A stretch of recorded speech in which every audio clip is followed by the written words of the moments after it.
और बांग्लादेशी रोहिंग्या घुसपैठियों को लेकर सीएम योगी आदित्यनाथ का निर्देश सामने आया है। सीएम योगी ने 17 नगर निकायों को निर्देश दिए हैं। नगर निकायों में काम करने वाले रोहिंग्या बांग्लादेशियों की सूची बनाएं। कमिश्नर और आईजी को सौंपी जाए रोहिंग्या बांग्लादेशियों की सूची और कमिश्नर और आईजी को पहले चरण में डिटेंशन सेंटर बनाने का निर्देश दिया गया है। यूपी के हर मंडल में डिटेंशन सेंटर बनाने का निर्देश और सीएम योगी के निर्देश के बाद प्रशासनिक अमला एक्शन में है। तो बड़ी खबर आपको बता रहे हैं बांग्लादेशी रोहिंग्या घुसपैठियों को लेकर, जहां सीएम योगी का निर्देश सामने आया है। सीएम योगी ने 17 नगर निकायों को निर्देश दिए हैं। नगर निकायों में काम करने वाले रोहिंग्या बांग्लादेशियों की सूची बनाई गई है। कमिश्नर और आईजी को रोहिंग्या बांग्लादेशियों की सूची सौंपी जाए। कमिश्नर और आईजी पहले चरण में डिटेंशन सेंटर बनाने का निर्देश दिया गया है। हमारे संवाददाता शुभम ज्यादा जानकारी के साथ जुड़ गए हैं। शुभम, बांग्लादेशी रोहिंग्या घुसपैठियों को लेकर अब सीएम योगी आदित्यनाथ ने निर्देश जारी कर दिए हैं और 17 नगर निकायों को इसके चलते निर्देश दिए गए हैं। क्या जानकारी आपके पास, किस तरह से ये काम किया जाएगा?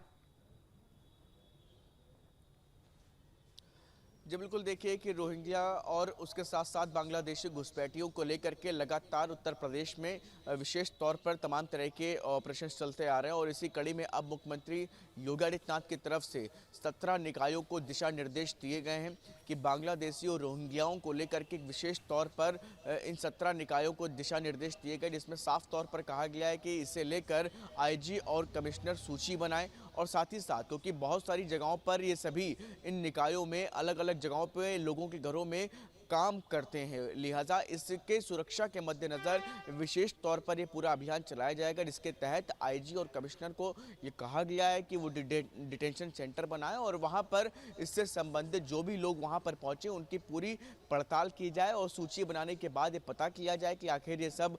कहां पर हैं। क्योंकि बीते दिनों राजधानी लखनऊ में जिस तरीके से एक बांग्लादेशी महिला सामने आई थी, जिसने उत्तर प्रदेश और राजधानी लखनऊ के पते पर अपना आधार कार्ड यहाँ पर नाम बदल करके बनवाया था और ऐसे में अलग अलग जगहों पर बहुत सारी इस तरह की तमाम शिकायतें सामने आ रही हैं। सुरक्षा की दृष्टि से साथ ही साथ और उन तमाम चीज़ों के मद्देनज़र ये मुख्य तौर पर ये निर्णय लिया गया है और इसे लेकर के मुख्यमंत्री योगी आदित्यनाथ पहले भी साफ तौर पर कहते आए हैं कि किसी भी तरीके से लोगों की सुरक्षा में चूक ना हो, इसे लेकर के और इसी लिहाज से ये फैसला काफ़ी ज़्यादा महत्वपूर्ण माना जा रहा है। लिहाजा 17 निकायों में अभी फिलहाल ये साफ तौर पर मुख्यमंत्री के दिशा निर्देश दिए गए हैं। आईजी कमिश्नर इसे लेकर के सूची बनाएंगे, मॉनिटरिंग करेंगे, डिटेंशन सेंटर बनाए जाएंगे, जहां पर इनकी सूची बनाने के बाद इन तमाम लोगों से इससे संबंधित जानकारी जुटाई जाएगी। साक्ष्य और तमाम चीज़ों के आधार पर आगे की कार्रवाई को भी आगे बढ़ाया जाएगा। शुभम, एक तरफ एसआईआर हो रही है और दूसरी तरफ इस तरह से डिटेंशन सेंटर बनाने हैं जिसमें रोहिंग्या और बांग्लादेशियों की सूची बनानी है। हमने कई बार देखा है कि कई ऐसे इलाके रहे हैं जहां पर इसी तरह से जो लोग हैं वो अवैध तरीके से रह रहे हैं, अवैध आईडी कार्ड के साथ, अवैध आधार कार्ड के साथ रह रहे हैं। किस तरह से चिन्हीकरण किया जाएगा और किस तरह से जब डिटेंशन सेंटर बनाए जाएंगे तो इन दोनों ही चीजों को ध्यान में रखा जाएगा, क्योंकि एक तरफ एसआईआर की प्रक्रिया 7 तारीख को खत्म हो रही है और दूसरी तरफ अब मुख्यमंत्री योगी आदित्यनाथ एक कदम आगे दिखाई दे रहे हैं इस प्रक्रिया में।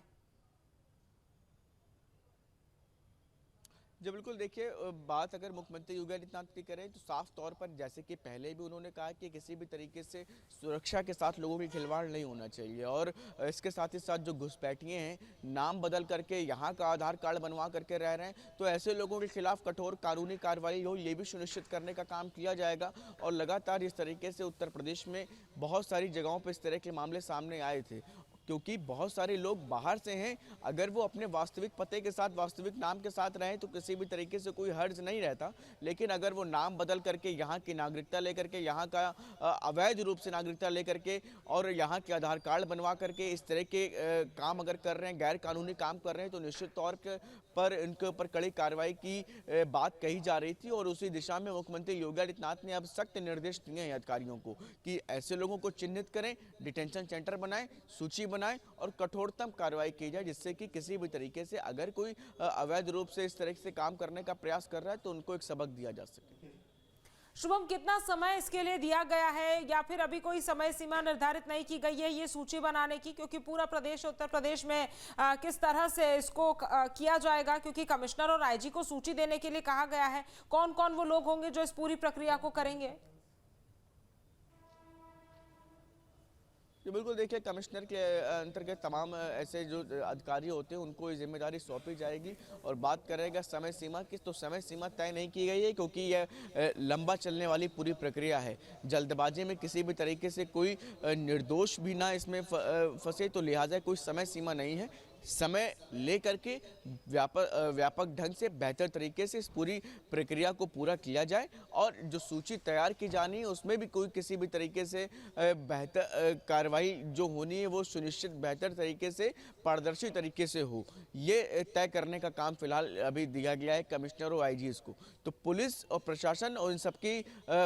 उपस्थिति में, इन सबके आपसी सामंजस्य के बाद ये पूरा काम शुरू होगा और जल्द ही इसके माध्यम से उन लोगों को, जो लोग इस तरीके से अब तक काम करते आए हैं या फिर अपनी पहचान बदल करके कर रहे हैं, तो उनके खिलाफ किसी भी तरीके से सरकार अभी फिलहाल